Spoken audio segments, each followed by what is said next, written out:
Queridos pacientes, amigos y colegas,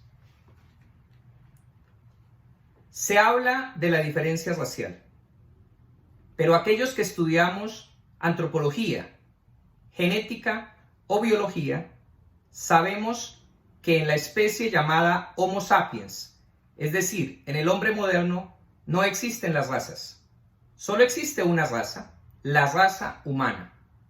El color de piel es una expresión del gen OCA2, OCA2, que le entrega a algunas personas una mayor cantidad de melanina y a otras personas una menor cantidad de melanina en razón del ambiente y de la cantidad de sol que esas personas reciban en el transcurso de miles de años. Sin embargo, ha existido la esclavitud.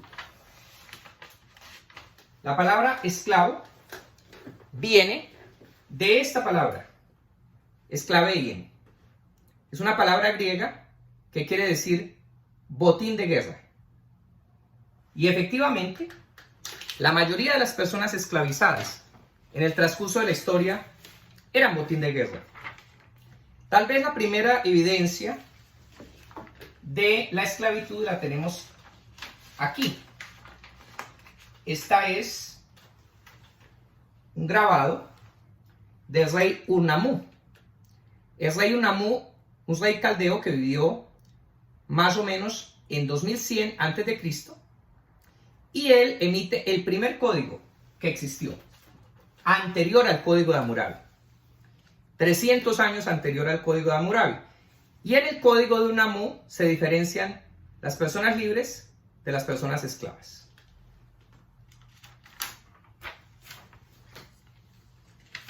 En el Egipto antiguo, tal vez está la primera evidencia de esclavización, de esclavitud de personas de raza negra.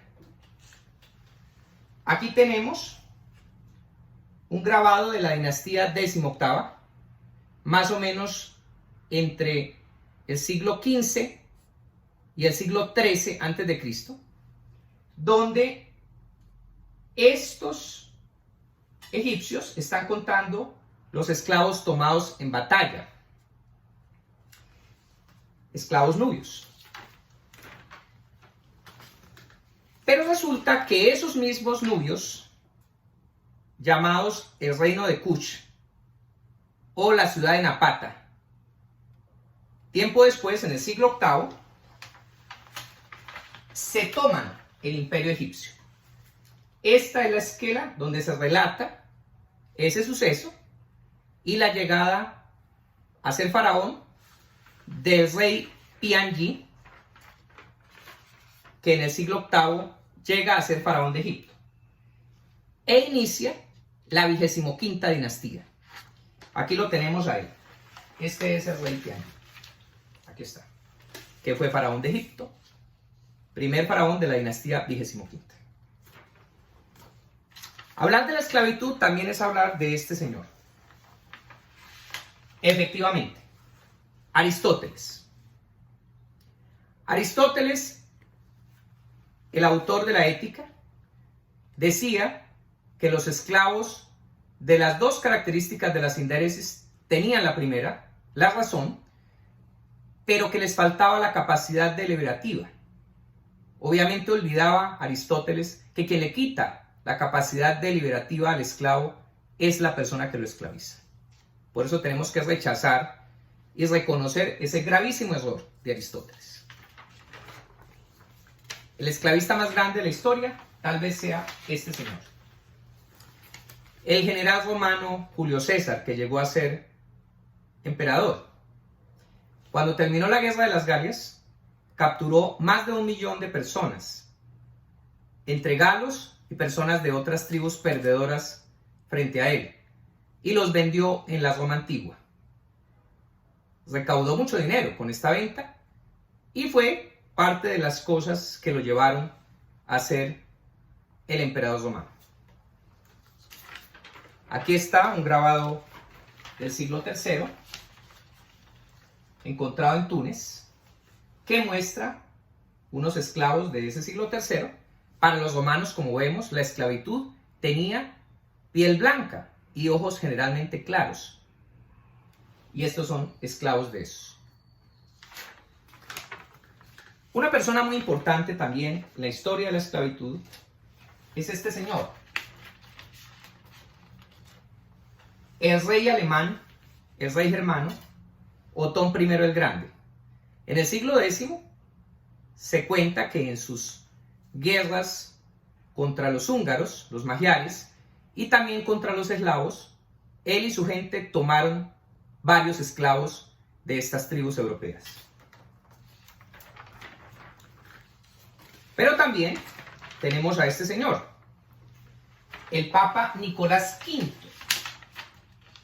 que en su bula Dum Diversas, dirigida al rey de Portugal, le autoriza al rey de Portugal tomar esclavos islámicos, personas del mundo del Islam.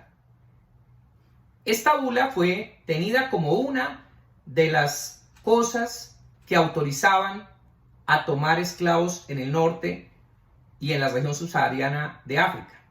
Por tanto, es muy importante este papa en esa historia. Pero también tenemos personas como esta. Fray Bartolomé de las Casas. Un personaje que llega a las Américas como encomendero, a cargo de un grupo de indios, que llega a ser obispo de Chiapas, pero que después se convierte en el defensor de los indios y hacia el final de su vida en el defensor de los negros, cuando se da cuenta del sufrimiento que les infringían los negreros españoles y también portugueses a estas pobres personas capturadas y traídas al nuevo continente.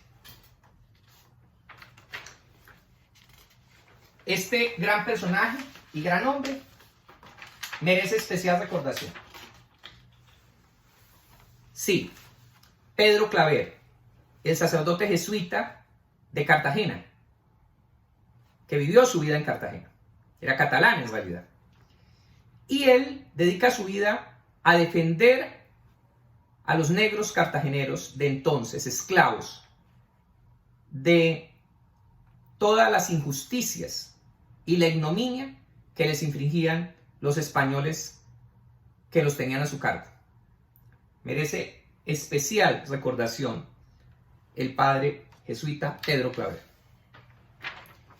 Pero mientras los negros eran traídos, capturados en África y traídos al Nuevo Mundo para servir en las plantaciones de azúcar como esclavos, en Europa, en el Mediterráneo, piratas bereberes, que se llamaron, capturaban personas. Este dibujo es la captura de una serie de personas en la isla de Córcega por parte de estos piratas islámicos que tenían autorización de los califas y de los jefes árabes que les entregaban esas autorizaciones. Uno de los que sufrió esta esclavización fue este señor, Don Miguel de Cervantes y Saavedra, el autor del ingenioso hidalgo Don Quijote de la Mancha. Estuvo en Argelia por más de 4 años como esclavo y solo fue liberado cuando algunos amigos de la iglesia consiguieron las 500 coronas de oro que pedían los árabes que lo tenían esclavizado en Argelia. Sin embargo, la imagen más reciente desde el punto de vista histórico y la más vigente entre nosotros de la esclavitud es esta, ¿cierto? Es esta. Es la persona negra esclava en el Nuevo Mundo. Hay que decir que definitivamente todas las personas somos iguales y por lo tanto todos debemos tener las mismas oportunidades, que cualquier discriminación basada en el color de la piel, además de ser injusta, es absolutamente irracional y anticientífica. Pero también hay que decir que para los judeocristianos, la Biblia dice que Dios creó al hombre a su imagen y semejanza. Y no se les olvide a ustedes que durante 100.000 años la especie humana fue de color negro. Hace solo 50.000 años que existimos personas con un poco menos de melanina. Por lo tanto, lo más probable es que el Dios judeocristiano tenga piel negra. Un abrazo, muchas gracias.